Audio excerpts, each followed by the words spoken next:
Despite being one of the most played legends in Apex, most of the people playing Octane don't even know how to use him properly, and after having watched hundreds or maybe thousands of Octanes play and fail, I've collected an extensive list of the most common mistakes that Octane players make, so today I'm going to share that with you guys. When ordinarily it goes like this. I'm partial to doing it in the key of A minor myself. Of course, like usual, I will be dividing this video up into different abilities and sections, so if there are any points that you want me to bring up, keep watching. And if I missed anything, you can always let me know in the comments. Anyways, let's dive into it. Starting off the video, we have to talk about the many ways that Octane players use their passive completely wrong. The slow heal is great and all, but either leads to players relying on it too much or not using it nearly as much as they should. This all stems from good game sense or resource management, which obviously will be hard for me to teach in one video, but I hope that by highlighting these mistakes, that will stop you from doing them and with time being able to learn what you can get away with and what you can't. So the first mistake that I see is that Octane users rely on the slow heal way too much. While the slow heal lets you avoid wasting time on healing and it allows you to keep your healing items for that much longer, I've run into so many Octanes with purple or red armor that I still managed to knock by practically just cracking their shields. The Swift Mend, despite what the name implies, heals very slowly at just 1 health per second after you haven't taken any damage for 6.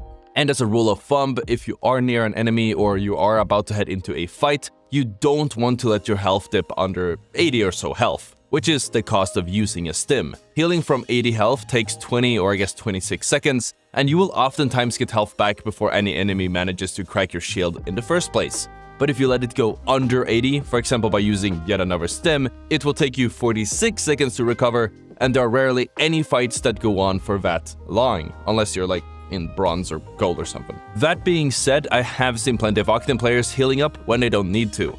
If you're on the edge of the zone and you know there aren't going to be any enemies in quite a while, and you have a long rotation ahead of you, there is no reason to slow yourself down or waste a syringe or a medkit. If you know it's truly safe for the next minute or so, it is generally in your best interest to let the slow heal top you up as you rotate wherever you want to go. And of course, speaking of health resources, with this in mind, if you have a bad backpack or you don't want to carry too much unnecessary stuff, an Octane can get away with either syringes or medkits, not needing both at the same time. If anything, you should split up the health heals with the rest of your team, where one person carries the syringes and the other players carry only medkits. If you have access to gold armor, you want to carry syringes to heal yourself up with 1 syringe as necessary, and then top yourself up using your passive heal. I would say that Octane gets the most value out of gold armor on the entire Apex roster, and as such should have the highest priority when it comes to whoever on the team gets it. As for Octane's tactical, there are so many small errors that I see players make that are like nails to a chalkboard for anyone who has a little bit more experience on him. Obviously, a lot of the health management will tie into the stim as well, but seeing as we kinda covered that with the passive, I will focus on the active part of the stim instead. The first mistake I see players do with Octane stim is using it when it doesn't do anything, costing them a cooldown, 20 health, and worst of all, making them look stupid. For example, while using a stim to make yourself move around more is ideal, just blindly stimming and taking a fight just means you lose 20 health for no reason. If you can pull it off, the best value is to pop a stim right before using a movement technique such as a wall jump, as this stacks with the stim and gives you more velocity or speed to throw your enemies off with. In addition to that, while Octane's stim can be used to cancel out a stun and slow from abilities such as Bangalore's ultimate, Gibraltar's ultimate or Watson's fences, it does not stop your false stun in any way, and it doesn't get you back to normal running speed any faster either. In the same vein, using the stim on top of certain abilities, specifically the ones like Octane's jump pad or, Pathfinder's zipline, which add a static amount of momentum, doesn't really impact your distance, your height, your overall arc.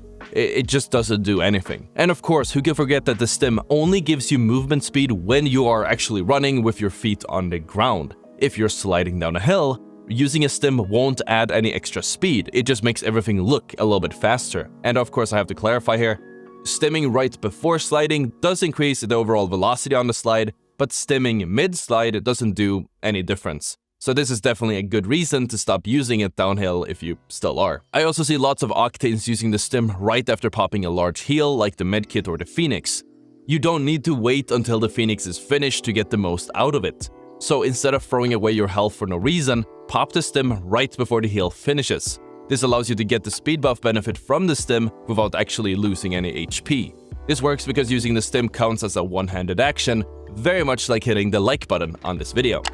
Another common mistake, although you could count this as a tip rather than calling out a mistake in the first place, would be that many Octanes don't use bunny hop healing. Octane is currently the only legend in the game who still has a full speed bunny hop heal mechanic, and it's actually really easy to do. Simply make sure that your stim is active, and follow it up by you running, sliding and jumping, and then while you are midair start popping the heal that you want to use. Follow that up by jumping the second you hit the ground and slowly turn your view back and forward as you hit the ground alongside some side movement strafes, the same direction that you turn the camera. Depending on how good you are at it, bunny hop healing allows you to heal while still moving forward at a near sprint speed, and should be used by any Octane player who wants to stay on the move.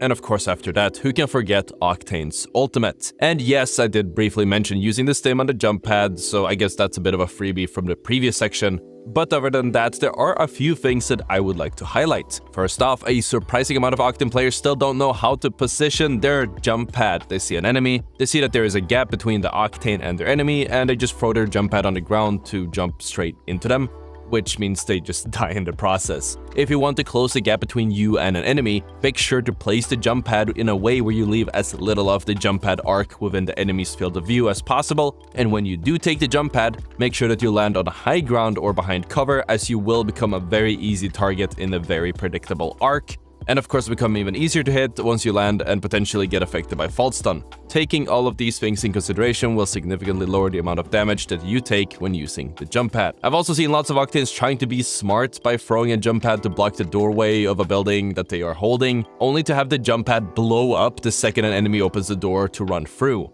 which is both a surprise and a massive waste of a cooldown. This happens because when the door opens and crosses the jump pad's hitbox, the pad just, well, breaks. And this happens because most Octanes either throw the jump pad too close to the door, or place it in a way where the door will cross the jump pad's path when it opens. If you want to stop this from happening, what you need to do is, instead of throwing the jump pad on your own side of the door, open the door and throw the jump pad on the other side instead, and then of course instantly close the door as soon as you do that.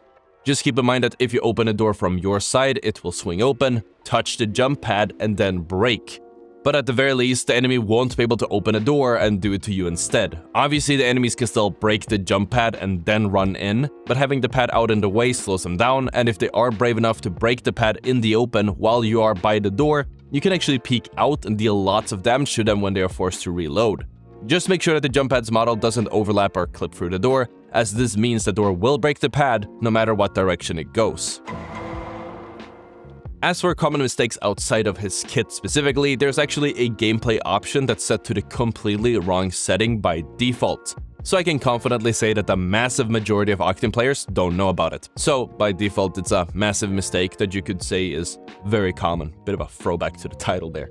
This setting is relatively new, as in it wasn't an actual option until quite a while into the game's lifespan, so odds are that if you only watched guides when the game came out or when Octane came out, you might not actually know about this. I'm talking about the FOV ability scaling. This pesky setting lets you toggle whether you want to have Octane stim impact your field of view or not. It is by default toggled on, which means that popping a stim will have your field of view change for the entire duration of the stim, making aiming as an Octane with a stim active very difficult. 1, because your FOV changes a lot, and 2, because for whatever reason, the iron sights of several guns becomes really difficult to use with a stim. Turning this off makes it a lot easier to nail these shots in the first place, and makes your aim so much more consistent. And that concludes the common mistakes for Octane. I hope that you guys learned something, and I would love to hear about it in the comments. If you thought this video was valuable and you want to learn the most common mistakes for Pathfinder, check out the video on the screen. Thank you so much for watching, and I'll see you all tomorrow. Peace out.